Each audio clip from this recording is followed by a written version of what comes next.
বাংলাদেশের রপ্তানি বাজার ইন্ডিয়ার হাতে তুলে দিয়া বাংলাদেশের মানুষরে বুঝাও দিল্লি না ঢাকা, ঢাকা ঢাকা, তাই না? এতই যখন ঢাকার প্রতি ভালোবাসা, তাহলে ঢাকার রপ্তানি বাজার কিভাবে দিল্লিতে যায়? যুক্তরাষ্ট্রের সাথে বাংলাদেশের রপ্তানি বাণিজ্যের ক্ষেত্রে ট্যারিফ একটা বড় বাধা। সর্বপ্রথম বাংলাদেশের উপর 35% ট্যারিফ আরোপ করা হয় যুক্তরাষ্ট্রের পক্ষ থেকে। অর্থাৎ বাংলাদেশ থেকে কোনো মাল যদি যুক্তরাষ্ট্রে রপ্তানি হয় 35% ট্যাক্স দিয়ে সেটা রপ্তানি করা হবে। পরবর্তীতে ডক্টর ইউনূস সামাজিক চাপে পড়ে যখন আমেরিকাকে স্পেশাল কিছু বেনিফিট দিয়ে বলল যে না আমরা ট্যারিফ কমায় নিয়ে আসবো, তো কমায় 20%-এর মধ্যে নিয়ে আসছে। অর্থাৎ বাংলাদেশ থেকে কোনো পণ্য যদি আমেরিকায় রপ্তানি করা হয় 20% ট্যাক্স দিতে হবে, এক্সট্রা ট্যাক্স, মানে বেসিক ট্যাক্সের বাইরেও অতিরিক্ত ট্যাক্স হিসেবে 20%। এখন কথা হচ্ছে যুক্তরাষ্ট্রে আমরা রপ্তানি করি কি কি? সুতা, কাপড়, গার্মেন্টস, এগুলাই তো। ম্যাক্সিমাম ক্ষেত্রে গার্মেন্টস রপ্তানিটাই পশ্চিমা বিশ্বে বেশি হয়। যেহেতু গার্মেন্টস রপ্তানিটাই পশ্চিমা বিশ্বে বেশি হয়, সেহেতু গার্মেন্টস যদি আমরা বিদেশে রপ্তানি করতে চাই, বিশেষ করে যুক্তরাষ্ট্রে যদি আমরা রপ্তানি করতে চাই, আমাদের 20% ট্যাক্স দিতে হবে। তাহলে এই যে 20% ট্যাক্স যুক্তরাষ্ট্রকে আমরা দেব, ভারত পার্শ্ববর্তী দেশ, ওটাও তো একটা বাজার, তারা কত দিচ্ছে? ভারতকে রাশিয়ার মুখ থেকে ফিরিয়ে নিয়ে আসার জন্য, অর্থাৎ রাশিয়ার সাথে যেন খুব কম লেনদেন করে, এই জিনিসটা এনশিওর করার জন্য ট্রাম্পের সরকার ভারতকে 18% ট্যারিফ সুবিধা দিয়েছে। মানে বুঝতে পারলেন, বাংলাদেশের থেকে 2% কম। তাহলে অটোমেটিক্যালি সুতার বাজার, কাপড়ের বাজার এবং রপ্তানি বাজারে ভারত কিন্তু বাংলাদেশের থেকে কম দামে জিনিস দিতে পারতেছে। তাহলে কি হবে? বাংলাদেশে গার্মেন্টস অর্ডার আসবে? আসবে না। অর্ডারগুলো চলে যাবে কোথায়? ইন্ডিয়ায়। তাহলে আমাদের সরকার কি ঘাস কাটলো? ডক্টর ইউনূসের সরকার কি ঘাস কাটলো? সারাদিন দিল্লি না ঢাকা, দিল্লি না ঢাকা করে বেড়াও। তাহলে এখন বাংলাদেশের রপ্তানি বাজার যে ইন্ডিয়ার দিকে ধাবিত হচ্ছে, সেইটার ব্যাপারে খেয়াল রাখতে পারতেছো না কেন? জনগণরা ইন্ডিয়ার বিরুদ্ধে খেপায় দিছো, ঠিক আছে, ইন্ডিয়ার থেকে ভালো রাখো বাংলাদেশের মানুষকে, সেটা তো রাখতে পারতেছো না। বাংলাদেশের রপ্তানি বাজার ট্যারিফ ট্যাক্স ইন্ডিয়ার থেকে কম হওয়া উচিত, কারণ আমাদের দেশে লেবার কস্ট কম, শ্রমের মূল্য কম।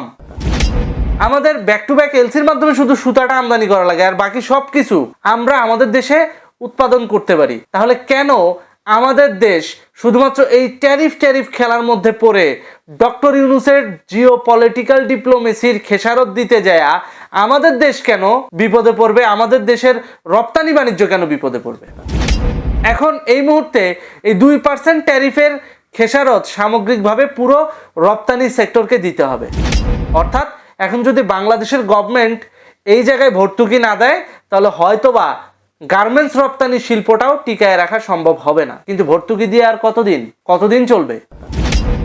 ধরেন কথার কথা, সরকার 2% ট্যারিফের ক্ষেত্রে ভর্তুকি দিল, কিন্তু ওইদিকে ইউরোপীয় ইউনিয়নের সাথে ভারতের যে বাণিজ্য চুক্তিটা হয়েছে, এতে করে ইউরোপীয় ইউনিয়নও তো কম দামে জিনিস কিনতে পারবে, কারণ ইউরোপীয় ইউনিয়নের সাথে আমেরিকার সম্পর্ক খারাপ। তো ইউরোপীয় ইউনিয়ন কি করবে?